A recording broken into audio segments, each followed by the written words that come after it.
با سلام و عرض ادب به شما بازدید کنندگان کانال الکام.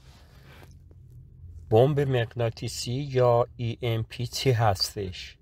چطور کار میکنه و چه تفاوتی با بمب‌های مخرب متداول که باعث تخریب ساختمان‌ها و کشت و کشتار انسان‌ها میشن داره؟ اینا سوالاتیه که میخوام تو این ویدیو به اونا پاسخ بدم و دست آخرم یه نمونه کوچک از این بمب ها رو مدارشو گذاشتم، عملکردشو توضیح میدم و بعد آزمایشش میکنم. هیجان انگیزه مگه نه؟ پس توصیه میکنم این ویدیو رو از دست ندید و تا آخر ببینیدش. در ضمن اگه عضو کانال ما نیستید کانال رو سابسکرایب بکنید، کامنت بذارید، لایک یادتون نره و حتما علامت زنگوله روی صفحه رو فعال بکنید تا از ویدیوهای بعدی ما با خبر بشید.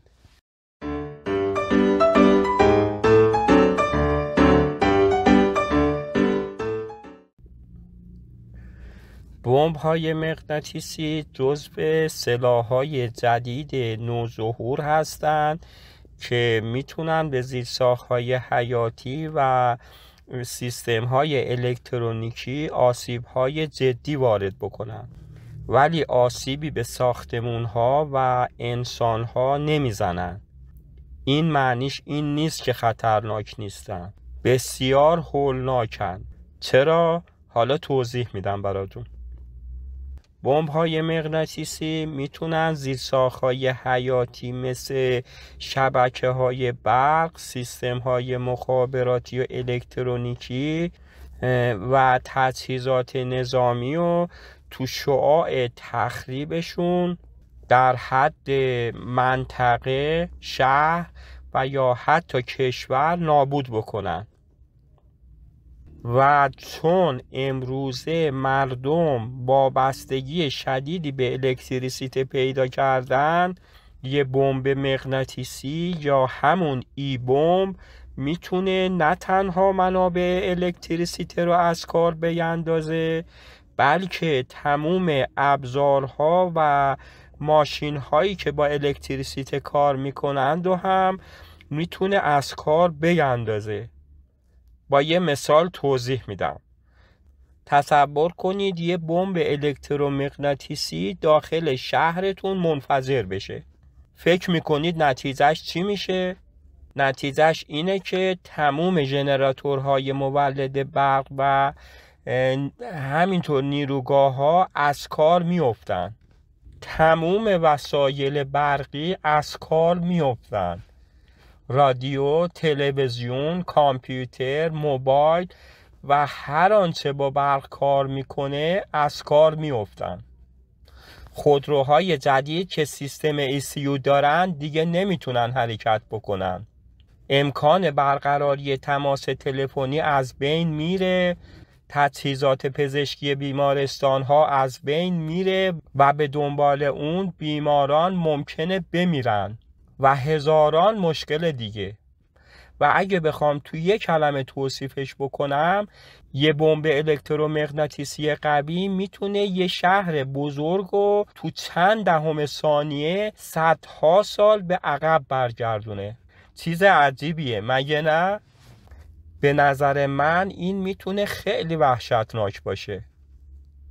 متاسفانه ساخت و دستیابی به این سلاح در کنار سلاح‌های هسته‌ای در دستور کار بسیاری از کشورها برای حمله و دفاع قرار گرفته و در حال حاضر هیچ معاهده بین‌المللی که جلوی استفاده از این بمب‌های الکترومغناطیسی رو بگیره وجود نداره.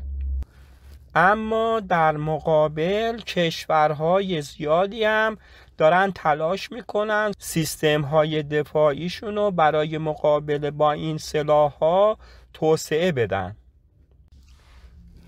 حالا ببینیم یه بمب مغناطیسی چطور کار میکنه. ببینید اساس کار یه بمب مغناطیسی خیلی ساده است که من تو چندین ویدئو اونو توضیح دادم و شما میتونید با انتخاب‌های بالا برید اونا رو تو کانال ببینیدشون.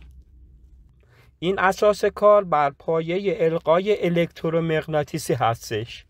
این به چه معنیه؟ یعنی اینکه وقتی یه میدان مغناطیسی متغیر در نزدیکی یه سیم یا مدار الکترونیکی ایجاد بشه، در نتیجه یه جریان الکتریکی در اون سیم یا مدار القا میشه که شدت این جریان الکتریکی به قدرت میدان مغناطیسی و همینطور حساسیت سیم یا مدار الکتریکی به این میدان بستگی داره. یه گوشی موبایل رو در نظر بگیرید. یه جریان ثابت و مشخص موبایل رو برای ما روشن میکنه و قابل استفاده میشه. حالا اگه یه جریان اضافی به جریان ثابت گوشی اضافه بشه، مسلماً گوشی میسوزه. یه بمب الکترومغناطیسی هم با ایجاد یه پالس الکترومغناطیسی بسیار قوی اطراف دستگاه‌های الکترونیکی میتونه جریان الکتریکی بسیار شدیدی رو توی سیم‌ها و مدارهای الکترونیکی مثل تلویزیون، تلفن و هزاران دستگاه دیگه که با الکتریسیته کار میکنن القا بکنه. این جریان شدید میتونه به این اجزای الکترونیکی آسیب برسونه و اونا رو از کار بیندازه.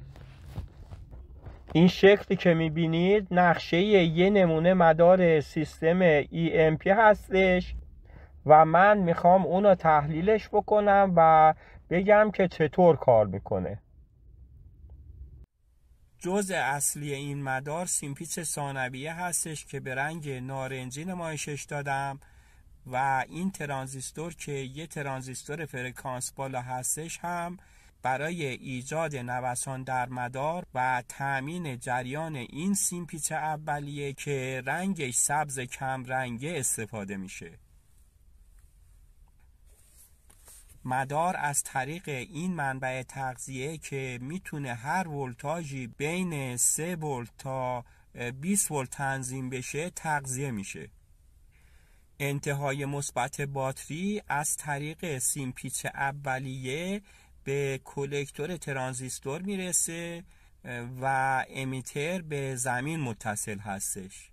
این به این معنیه که هر وقت ترانزیستور هدایت بکنه، یعنی بین پایه های کلکتور و امیتر در اثر تحریک پایه بیس ترانزیستور اتصال کوتاه بشه، جریان از سیمپیچ اولیه عبور میکنه و از مثبت باتری به منفی باتری وارد میشه.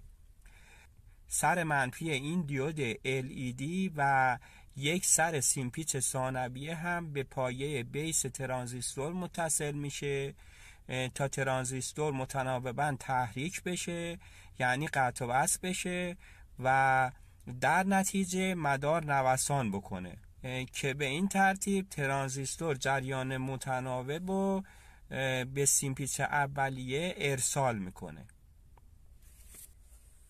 این تغییرات جریان در سیمپیچ اولیه که توسط این ترانزیستور به وجود میاد باعث ایجاد شارژ مغناطیسی اطراف این سیمپیچ میشه و چون این سیمپیچ دور سیمپیچ ثانویه پیچیده شده، طبق قانون القای الکترومغناطیسی یه ولتاژ در سیمپیچ ثانویه القا میشه و چون تعداد دورهای سیمپیچ ثانویه بسیار زیادتر از سیمپیچ اولیه هستش، این ولتاژ القایی ولتاژ بسیار بالایی هستش و از این رو این سیمپیچ دارای شارژ الکتریکی بسیار قوی در اطراف خودش به وجود میاره که این میدان مغناطیسی به اندازه کافی قدرتمند هستش تا بتونه لامپ های کم مصرف فلورسنت معمولی رو به صورت بی سیم روشن بکنه. این LED هم نشون دهنده صحت عملکرد مدار هستش، به این صورت که اگه روشن بود یعنی مدار داره درست کار میکنه و این خازن هم برای پایداری و عملکرد بهتر مدار به کار میره. و اینم تست مدار.